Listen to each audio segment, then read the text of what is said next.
Alright, small army of cats that's recording with me. Does anyone have anything to add? Nope, just gonna jump off the chair. We can't avoid it.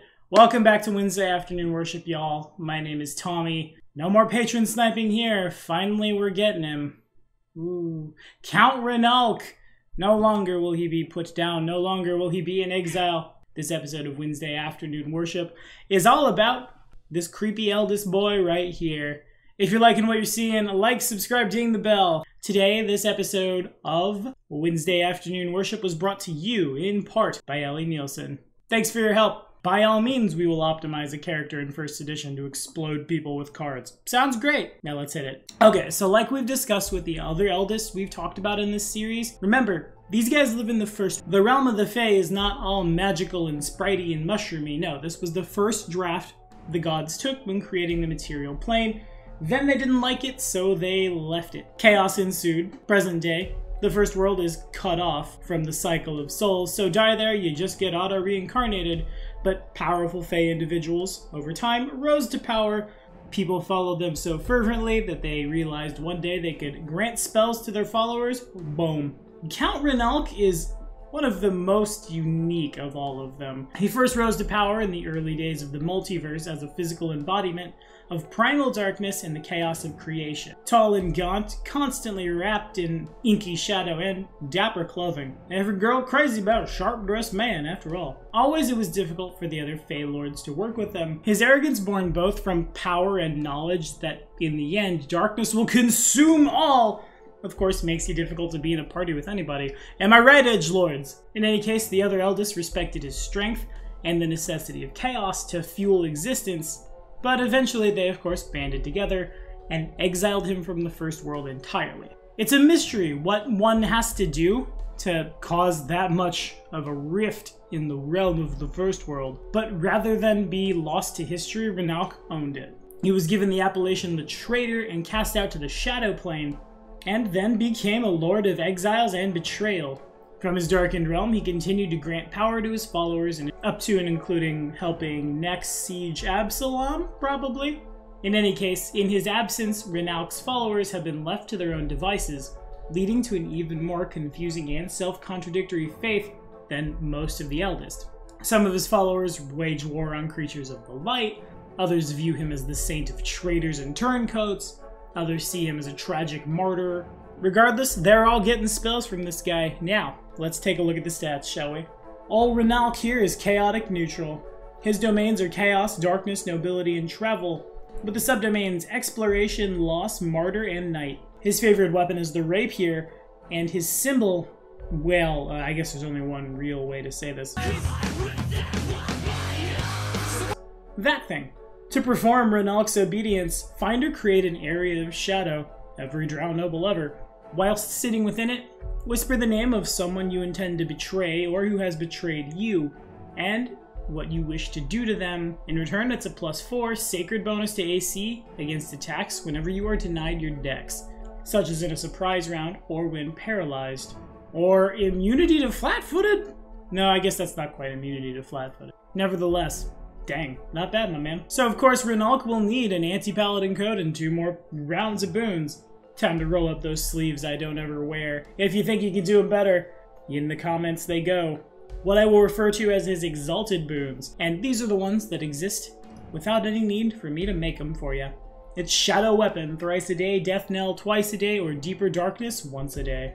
At 16th level, you are one with the shadows, using magic to move easily through the daylight world, gaining the ability to cast Shadow Step 3 times per day, as well as Shadow Walk once a day. And at 20th, once per day you can cast Shades. Easy peasy. Now down to homebrew land. Let's call them Evangelist boons. It's True Strike thrice a day, Dark Whispers twice a day, or once per day Searching Shadows. At 16th level, you gain a panache pool of a swashbuckler equal to your level, using your intelligence or charisma as your key ability modifier, whichever is higher. If you are already a swashbuckler, as a free action, when performing the opportune parry and riposte deed, you may move 5 feet. This is not a 5-foot step and provokes attacks of opportunities as normal. And at 20th level, treat any square that you have occupied, not just moved through. You must have ended a movement in that square during the last turn as the square you are in for determining flanking. Sentinel boons. It's cause fear 3 times a day, invisibility twice a day or once a day. Bestow curse. At 16th level, your form begins to meld with the shadows, and in the darker places of the world, oftentimes it seems as if parts of your body are composed not of flesh, but of energy from the plane of shadow. In areas of dim or lower light, you gain a 5% chance per level to negate critical hits and sneak attack. And at 20th level, you deal 1d6 points of strength damage with no save every time you succeed at a melee touch attack. Betrayals, oh yeah, we got anti-paladins for that for sure. Evil Fae burning down orphanages and attacking churches and death to paladins, we got your back. Here we go. As darkness follows the light, shadow is an inevitability. Darkness will always consume the light, so too shall I always combat the forces of good. I will repay slights against my person tenfold. Not today, not tomorrow, but when the moment is right. You may best me today, you will not best me forever. Making the best of my situation is the first step towards revenge. I care about my home, and will avenge it if I lose it, but will always bounce back after such a loss. Self-preservation is key. I will take part in no act, and make no decision that does not directly benefit myself.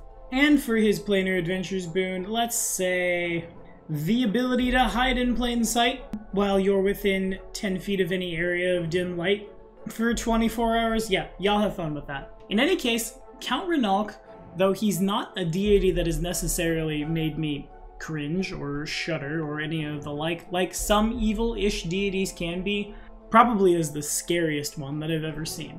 The notion of divinities in tabletop RPGs and beyond is to take one or two aspects and then exacerbate them. You are that aspect. Everything comes back to that part of yourself. And for Ranalc, someone who's all about either betraying or getting back at your betrayers, yeah, that's super terrifying. A character who worships the Count probably spends the entire campaign up to one moment. That one perfect point of exacting your revenge, getting back at the person who wronged you. Where do you go from there? As a matter of fact, hard to say. After all of that anguish and, dare I say, edge is wiped away, then what? What happens then? I suppose that's up to the character and the arc you must figure out for yourself, which is really hard to do for me as a player, you know? A campaign leads up to that one moment. I get to that moment, I am able to exact my revenge upon someone. Then what happens? Ah, geez, I guess I'll just pay attention to the main quest, huh? Aw, way to dull my edge, GM. But it's a real question. It's a very common trope in RPGs, right?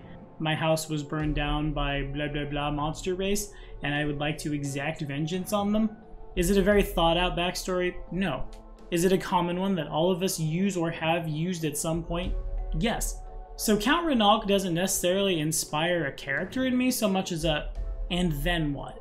Which is a question I think we all have to answer. Though I guess in the case of Count Ranalc himself, it's just more of, hey, darkness is gonna win in the end. Let's plot more chaos. Anyway, what do you guys think about Count Ranalc? Have we worshipped him? Has he been in our games? Did you once get a bunch of Baelors thrown at you at his request, and your paladin and your awakened owlbear friend had to fight them at level like 8 solo? Shield others fun, yeah! Let me know in the comments. I'm not salty about that encounter. No, really, I'm not. It was a blast. Explosion from Baelor, pun not intended. Next week on Wednesday Afternoon Worship, it's all about the Oinodaemon. I'll see you then.